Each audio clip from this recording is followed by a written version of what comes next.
But if you can't look and see that Anakin blowing up the Death Star possibly killed millions and millions of people. I'm going to get in trouble for saying this. Anakin blowing up the Death Star. Anakin blowing up the Death Star. Anakin blowing up the Death Star. Me going as far to saying that Disney ruined Star Wars would be a very big overstatement. Like, I'm not even gonna lie. The majority of Star Wars media is still, like, absolutely balling. As a matter of fact, here's a tier list I made. Here's me separating every Star Wars media, showing you what's worth watching and what's not worth watching, and then whatever's in that gray area. But for a lot of people, the new Star Wars Acolyte show is the final nail in the coffin for Disney's reputation with Star Wars, basically. And as a die-hard Star Wars fan, I think it's important to talk about this. I've been in love with Star Wars ever since the prequels, right? This is basically what I grew up on. I'll admit, it's a little hard to get into at first. It's a little weird, but so is wine, right? The first time you try wine, you're like, ew, why would you like this? And then your 10th time trying wine, you're just like, oh, this shit's amazing. This is the best thing mankind has ever made. Now, before I talk about this, I have something very important to tell you guys.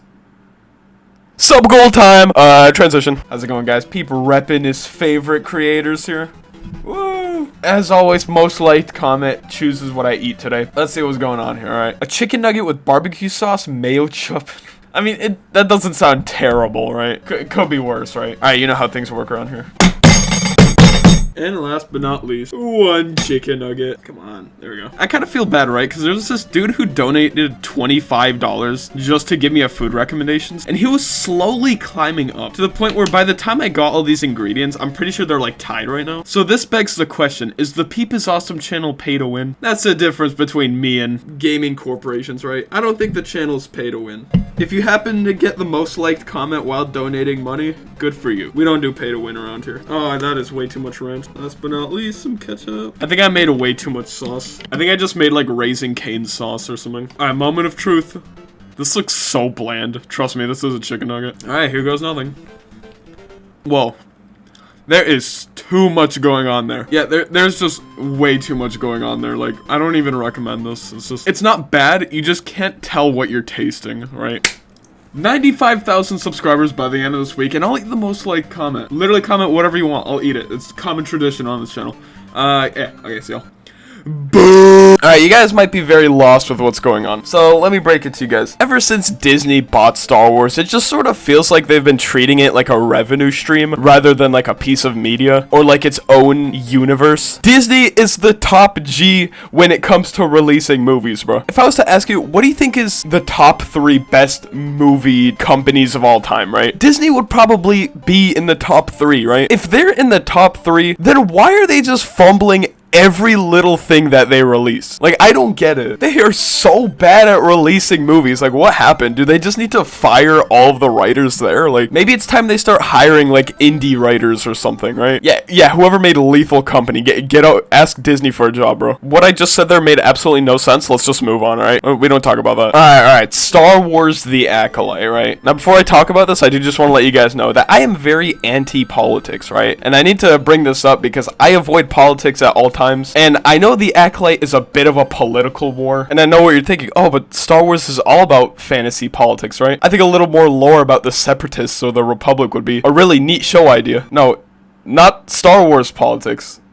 Real life politics. Yeah, that's fun. We're not gonna get too into that. Instead, we're just gonna let the numbers speak for themselves. The Acolyte is probably one of the most poorly written shows of all time, making absolutely no sense, and the universe that George Lucas made, that he spent so much time writing, this universe that was basically his entire life, they basically just stomped on it, and they're like, okay, you know, fuck whatever this dude wrote. Here's what's going on instead, right? And then they come up with some bullshit about, like, the thread. Like, truth is, the entire plot of this show just seems like something that someone who has no idea what Star Wars is wrote. Like, I'm 100% Disney just walked up to a random stranger on the street and went, here's $1 million. Can you write us a Star Wars script? Honestly, I'm not going to sit here and explain the entire Acolyte show to you. Honestly, if you want a more in-depth analysis of this show, watch someone like The Critical Drinker or Moist Critical's latest video on the show. I feel like they both do a really good job explaining it and why everyone hates this show. But I do just want to leave it off with a final note of this is exactly why no one gives a shit about modern day Star Wars anymore. I think at this point, Star Wars is officially the most milked licensing of all time. Ever since George Lucas sold off the idea of Star Wars, it's just been so mass produced and like milked dry. Like, I don't know how to explain it. Like, these modern day shows just have like no soul to it anymore. Like the Book of Boba Fett, that was so boring, bro. Like, Boba Fett, one of the coolest, most appreciated characters in Star Wars. When it was announced that he was getting a spin-off show, everyone was so hyped, but as it turns out, it was just him being a grandpa for 6 episodes straight. The reviews are 100% right on this show, by the way. Like, this show is genuinely not even worth watching. Like, for God's sake, Jedi Survivor made a way better Boba Fett cameo than the entire show of the Book of Boba Fett. Like, you know, let me just play it out for you.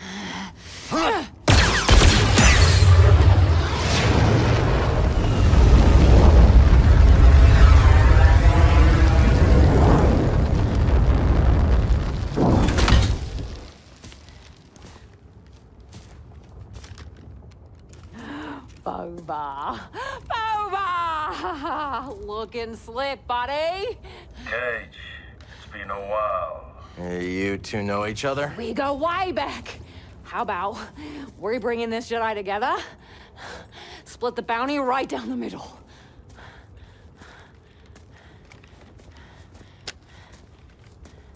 I'm not here for the Jedi.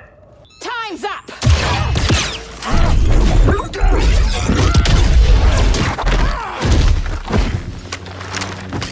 Cal! You're not just gonna let him take me away, right? That's exactly what I'm gonna do.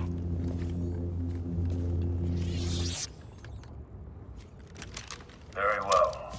This is who Boba Fett is supposed to be, not Carl from Up. Like, I also do want to vent about the disappointment that is the Obi-Wan Kenobi show. Like, while it did do better than the Acolyte and the Book of Boba Fett, I think one of the biggest complaints about this show was that it's just too dragged out. You know what's crazy is that, like, the prequel memes are still massive. Like, I go on my feed and I still see a fine addition to my collection memes, still getting, like, millions of likes. Like, the meme is still massive and long and boring, which I 100% agree with. And this is coming from a prequels enthusiast. The second I found out that there was a show coming out based on the aftermath of Revenge of the Sith, then I was like, oh my god, this might actually be heat. The ending was heat, I will admit. The ending was crazy. That's really it, though. Truth is, the entire show is just them forcing themselves to be a Revenge of the Sith sequel. Because Obi-Wan has, like, a bunch of, like, near-death experiences. Like, Obi-Wan was, like, set on fire, about to die. And then I think the writers just reminded themselves that, oh wait, we actually need Obi-Wan alive for episode 4. So, like, Darth Vader just forgets that he's about to kill Obi-Wan, and then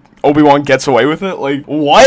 What was the writing there? Darth Vader, one of the most feared fictional characters of all time, who can just sense when you're thinking about them, just for some reason forgets that he's killing Obi-Wan, and then Obi-Wan gets away with it. Like, what was the writing in this show? Yeah, stick around for the ending.